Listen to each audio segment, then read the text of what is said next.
All right, guys, so we're now going to dive into the first three of those principles of programming, which are couplets and triplets, go long, and interval. So when we talk about couplets and triplets, these are the things, again, this is where the magic of our sport was originally written. All the original CrossFit programming benchmarks were largely couplets and triplets.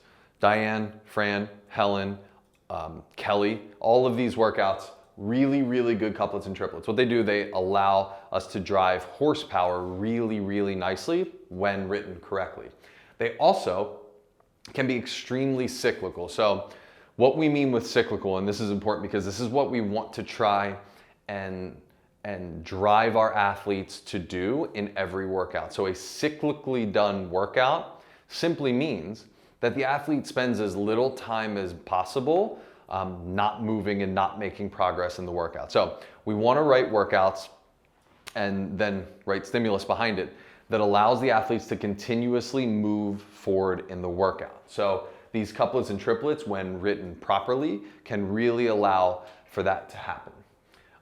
Low interference. So couplets and triplets want to be written as low interference the majority of the time. Low interference means we have movements that complement each other. So it's not like we're going to do thrusters, handstand push-ups, and rowing in a workout.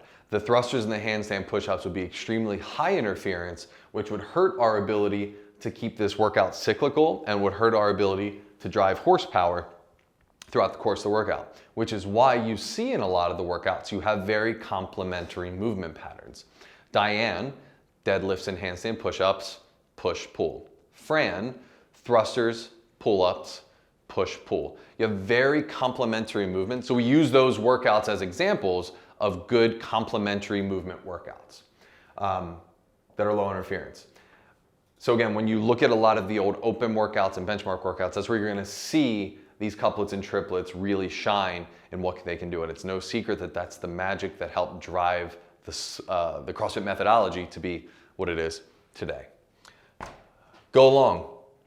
It's very easy for us as CrossFit athletes to fall in the trap of 9 to 18 minute workouts, thinking that a 20-minute workout is a really, really long workout, when in reality, if we look at any other endurance sport, 20 minutes is not a very long time at all. So we want to make sure that we can go long on some of these workouts. So a couple examples, Kelly and Eva are two workouts that can really kind of push that time domain out there, because it's really important if we're training athletes to be generally physically prepared, GPP, ready for anything that can come at them and allow them to be able to tackle anything in life.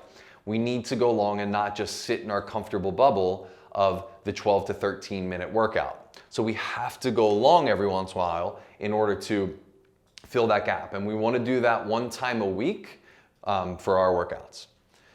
For our intervals, so intervals are arguably the most potent type of workout that we can write. The reason is we get rest periods in between our interval sets. This allows us to drive intensity.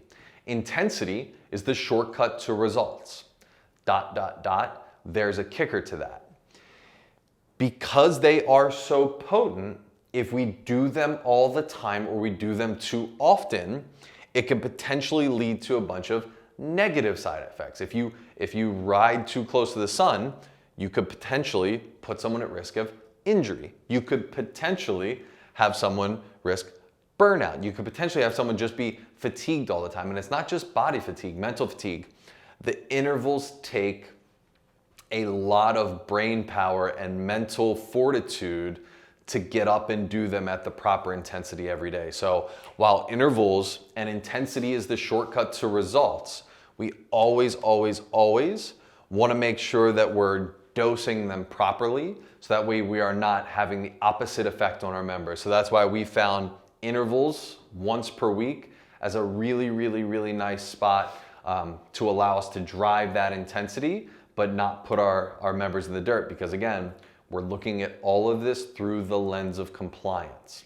If our members and our athletes are hurt, burnt out, or just tired and don't have the juice to want to come to the gym every day, we're doing them the disservice regardless how effective the intervals can be at driving adaptations. We want to make sure we are driving compliance as our number one motivating factor. So again, couplets and triplets, horsepower driven, they can be cyclical. The majority of the time, low interference to allow the workouts to be cyclical. The majority of like open workouts and benchmark, the early girl workouts, all follow those rules.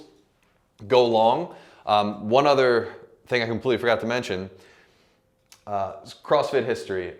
When the CrossFit Games had their long triathlon in California, 2014, 2015, everyone remembers Spiel during the run portion, for lack of a better word, falling apart. One of the fittest humans in our sport the world has ever seen falling apart. The reason is, it's likely that he didn't train long. It was something that he had in his tank and was probably bringing up weaknesses and was just unable to go long for that event. So that's another reason why we don't want to leave any gaps in our training, so that way we're ready to take on everything.